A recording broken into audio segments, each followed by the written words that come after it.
산일 조직이 되는 벽화의 원리. 이거는 프리고진의 저기 조직이 결국은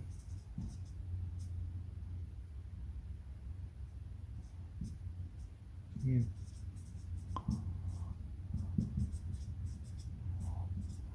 욕구와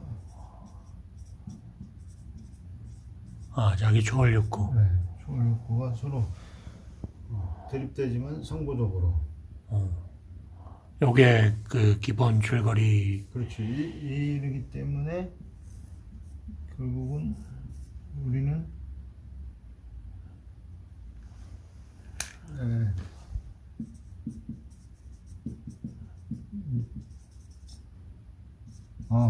그거를 안 보셨나?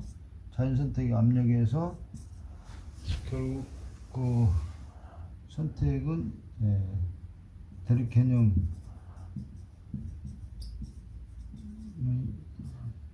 쌍으로 인식적인 일어나는 거. 이거는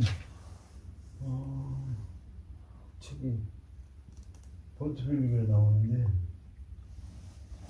쌍으로 인식하기 때문에 이분법적인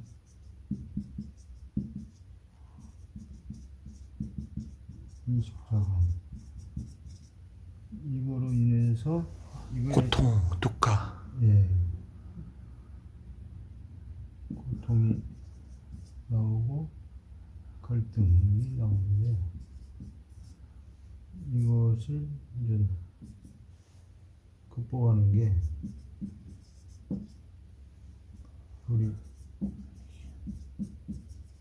불의적 인식으로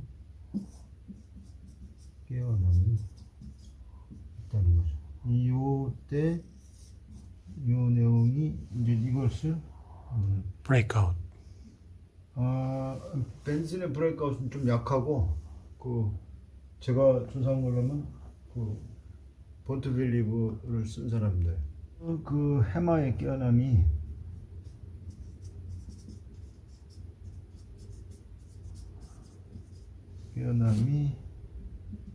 그게 니르바나. 그런 거보다는 해마의 깨어남이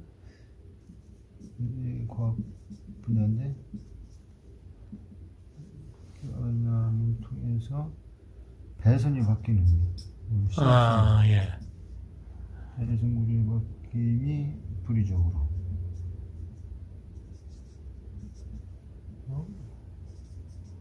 중도지견은 이게 이제 시냅스 조직이 이렇게 되는 거예요. 요 배선구조 바뀜은 누가 얘기한 거예요? 뭐 다들 얘기를 하죠. 여러 사람이. 여학자들은 거짓입니다. 근데 스님께서 보신 거는 누구 책으로 보셨어요? 요거 그게 본트빌리브 저자죠? 그러니까 변형계가 뭘 담당해요?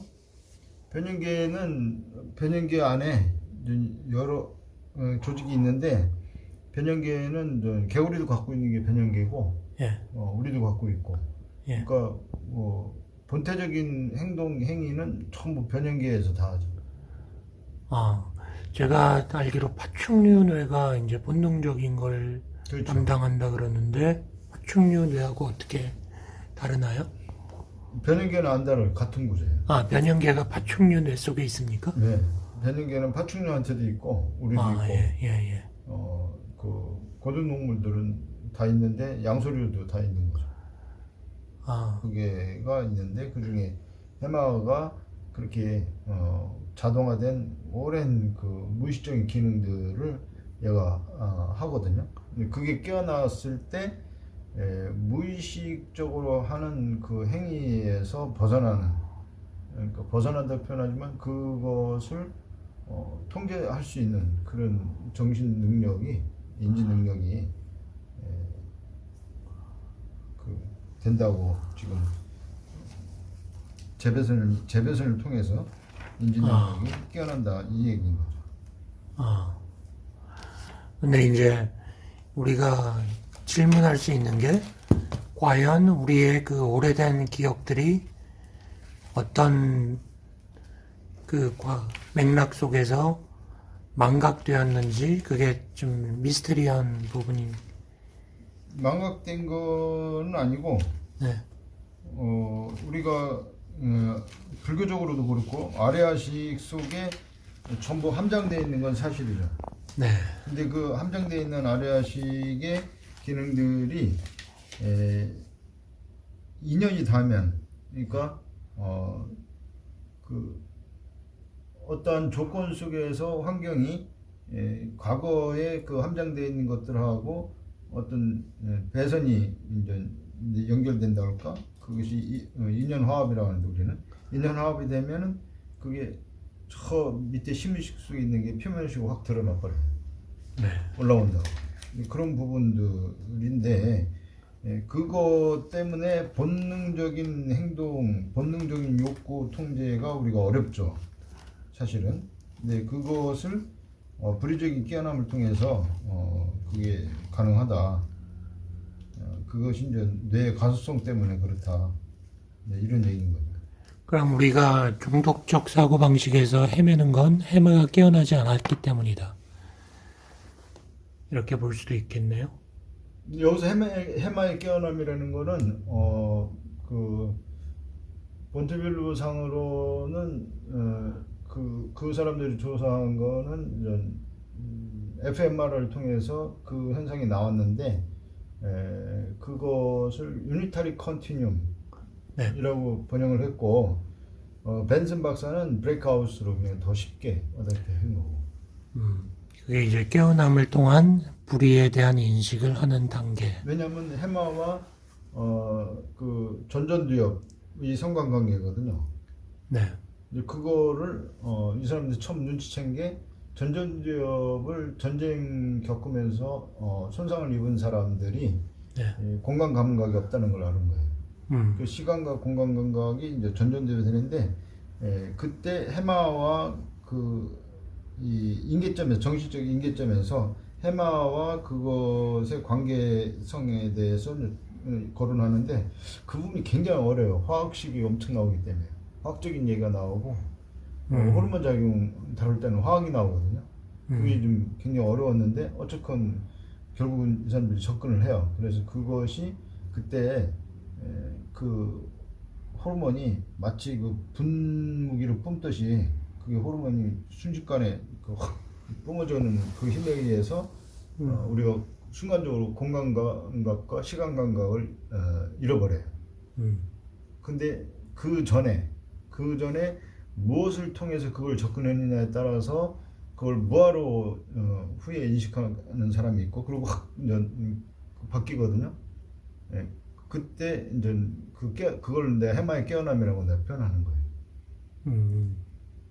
네, 그걸 뭐 성령 체험이다 이렇게 얘기할 수도 있고, 얘기할 수도 있고, 여러 가지로 다르게 얘기하지만,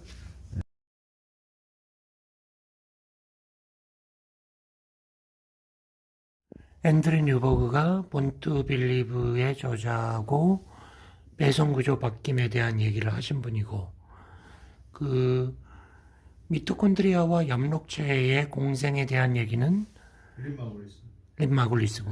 네.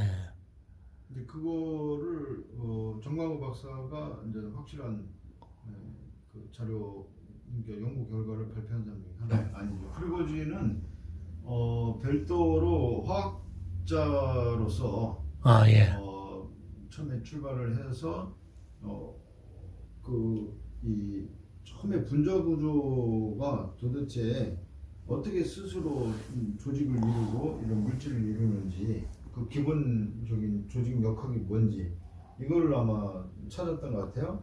그러다가 우연하게 이제 발견을 한 거죠. 그 생일 구조에 대해서 소상 구조를 스스로 이제 발견하고, 그거에 대한 연구를 끊임없이 해서 결국 노벨 화학상을 받았다고 하더라고요.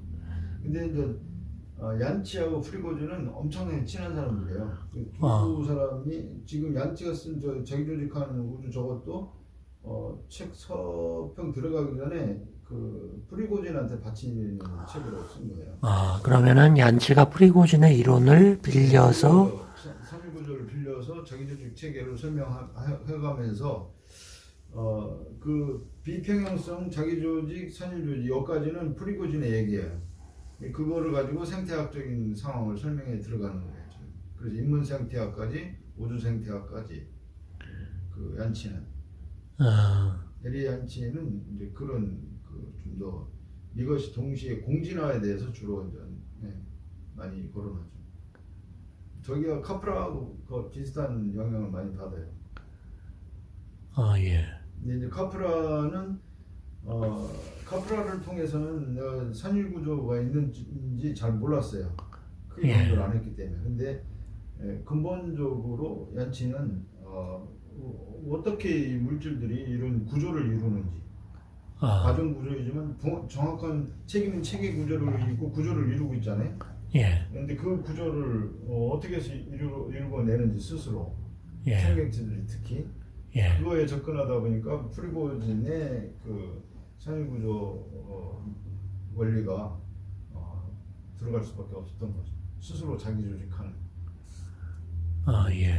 그 부분은 지금 말하자면 제가 이제 이스미에서 함에 나오는 그 움베르토. 예. 움베르토도 이 체코 생물학자인데 이 프리고진에 대해서는 자세히 논을 하질 않아요. 대체적으로 프리고진 자세히 얘기를 안 해.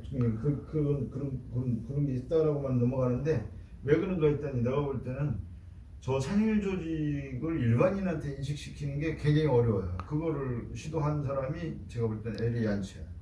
예. 네, 그렇게 해서 일반적으로 이제 일반인들이 인식할 수 있게끔 용어를 끌어내서 모든 것이 관계 속에 드러나는 사건의 연속인 이 현상들이 알고 보면 스스로 자기를 조직하는 힘이 있다. 왜 그게 가능하냐? 비평형성으로 인해서 산유 조직을 갖기 때문에 가능하다. 이건 거죠. 네네네.